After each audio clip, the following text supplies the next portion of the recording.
So, you want to buy your first property. Do you have the money? Maybe you do, maybe you don't. Let's talk about it. Hey guys, welcome back to my channel. My name is Carl and I am thrilled that you're here. Today's video, we're going to talk about finance. And we're going to talk about finance on how we get onto the property ladder. We're going to talk about 5 strategies that we can deploy so that we can save up money for a down payment for a house.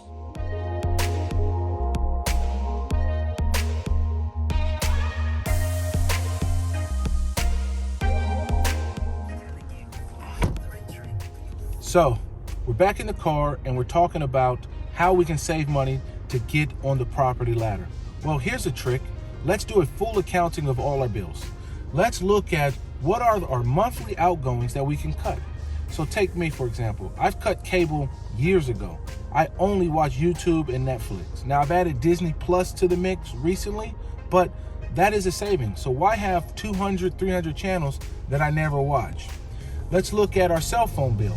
So most of us have a smartphone, we have high data usage, but think about it, we've all been on lockdown in 2020. Hey guys, I'm up for a challenge.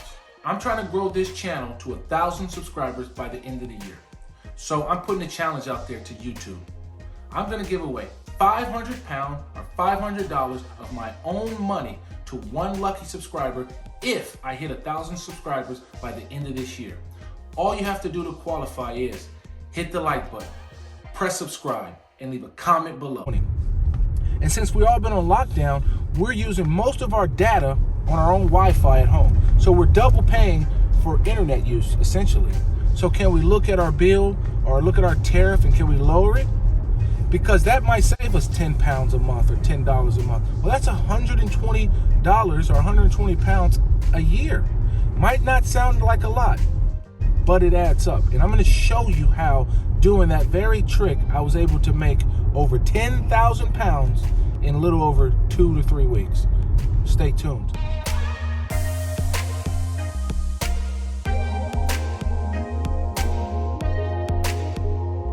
Let's also think about things like our electric bill, our gas bill. Can we get on a better tariff for that? How can we save money? We need to get to a point where we are maximizing our active income and saving as much as we can so we can move from active to passive income. That is the major key. So how do we save for a down payment for a house? So we talked about active and passive income. So how do we move from the active to the passive is really what we're trying to talk about today. First off, stop being consumers. So we have to find a way to be cheap and frugal. So my best friends, they know that I am cheap as they come. However, let's put all the jokes aside and let's really get real. How do we save our money? Well, let's not eat out as much. One of the things I've noticed as an expat living abroad, and when I go back to America, we eat out as Americans way too much. I mean, it is ludicrous. So we need to cut back on that. Same thing applies to in the UK. I see people eating out far too much as well. You need to first eat at home, make your own meals. You know, going to McDonald's might look like it's cheap, but when you add up the cost per meal, you're spending a fortune by the end of the month.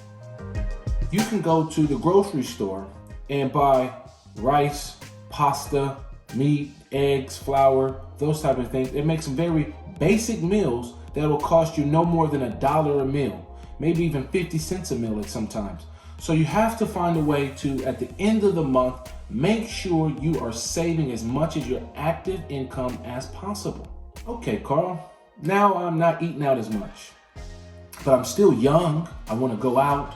So you're 18, you're 20 years old, you still want to go out and party. Well, let me tell you a true story about me. And some of my closest friends, they can attest to this. I'm not one to drink a lot. But of course, when I was young, I drank like everybody else. I was in college, I was a football player, I was always partying, I was always drinking. But when I went out, all I do was drink water. I remember one time I was in a club in Hollywood. True story, I promise you. And I was being silly, I was being cheeky, but I remember there was a girl like sitting down the bar and I ordered a glass of water with ice and had them put a mint in it. And then I drank that as if I was drinking vodka. And then I walked up and I talked with her and I offered if she wanted one. But she didn't know I was not drinking alcohol. I was drinking water with a piece of mint in the glass, just because I don't want to spend all my money to party one night out. In LA, if you go out one night, you're talking $100, $200 easy can be spent just on drinks and entry. And then the food that you do when you go out after the club is closed down. So I still went out. I still had a good time, but I tried to find ways within that not to spend as much as I could. There's times where I would go a year without drinking. I remember a couple years back, I went with my buddy Charles. We went to Thailand, and I'm like all excited. I'm ready to drink because he used to be a very heavy drinker. But unbeknownst to me, what did Charles do? He shows up to this guy's trip to Thailand. He tells me, I don't drink. I don't catch on to it until like day 2. I'm like, why do you keep ordering these non-alcoholic beers? And I'm sitting here drinking wine, drinking hard cocktails, getting pretty drunk the first night or 2. And he's like, I don't drink. And I felt so bad. I felt like I was just putting in his face, here's the temptation. So what did I do? I said, you know what? I won't drink for the rest of the year. So I had like 3 months to go for the rest of the year. And then that end of the year turned into a whole year. I think I went almost 2 years, a year and a half without drinking anything. I definitely went a solid year.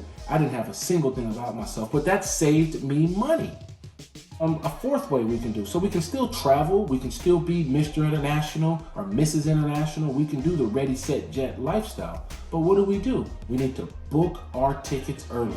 We need to shop for discount codes. We need to find ways to save money. So we're back in the car and we're talking about saving money. So we need to think about this. We need to pay ourselves first. Well, what does that mean to pay ourselves first? Well, that means to hide our money from ourselves because we're our worst enemies. So let me give you a real life example from when I was younger and I was living in Long Beach, California. I had a Golden One credit savings account. And if I wanted to access that money, I had to drive 45 minutes up into downtown LA, or I'd have to drive an hour or even 90 minutes with traffic to Ontario, California to get to the bank. So I set myself automatic payments from my company to go into that bank account. And I made it very difficult to access that money. So online, I wrote the hardest password I could think of, and then I burnt the paper. So that way I couldn't even remember it if I wanted to. And if I wanted to access that money, I had to go 90 minutes or an hour just to go get it. So it really made things, and it made saving fun, but it treated it as paying myself first. I treated myself as a bill that had to be paid every month. And I think you should do the same. So if you made it this far, that means you want to know how you can take as little as 1,000 pounds and turn it into 10,000 pounds in about a month. I have a paper in my hand, not the most fanciest sheet in the world, but it marks down all the trades that I took within a month from August 26th to September 3rd and how I made 10,000 pounds. Now, I'm going to leave in the description a link to City Index. Follow that link, set up an account there, and I promise you, in time, I will show you too how to make money in the stock market.